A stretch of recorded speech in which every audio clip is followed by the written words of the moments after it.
Sous le capot de la voiture se trouvent des groupes motopropulseurs créés en collaboration avec le groupe français PSA.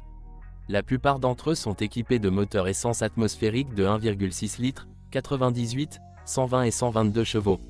Mais les moteurs 1,6 litres turbocompressés, 175, 185 et 211 chevaux, correspondent davantage au caractère.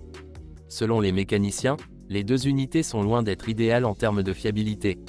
Le problème le plus courant est la défaillance du tendeur de chaîne de distribution. Le défaut touche principalement les voitures fabriquées avant 2010. Mais chez les spécimens plus jeunes, le dysfonctionnement persiste, bien que moins fréquemment. En cas d'échec, des problèmes surviennent lors du démarrage d'un moteur froid. Les propriétaires de voitures équipées d'un moteur de 1,6 litres doivent se rappeler la nécessité de surveiller régulièrement le niveau d'huile. Le moteur a tendance à le manger.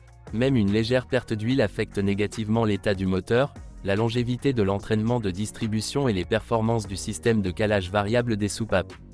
Au fil du temps, des problèmes surviennent au niveau de la pompe à eau, du thermostat et des tuyaux du système de refroidissement. L'unité essence de 1,4 litres la plus modeste d'une puissance de 95 chevaux pose beaucoup moins de problèmes. Le turbodiesel de 1,6 litres d'une puissance de 109 chevaux est également considéré comme assez fiable. Ce dernier correspond mieux aux capacités du modèle.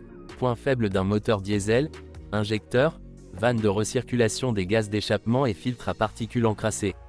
En plus du moteur, des problèmes peuvent être causés par un module de confort FRM défectueux, un différentiel bruyant ou des guides de vitres de porte avant usés. Heureusement, la carrosserie de la Mini est très bien protégée de la corrosion. Il faut payer pour la beauté et le plaisir. Mini confirme une fois de plus l'axiome bien connu.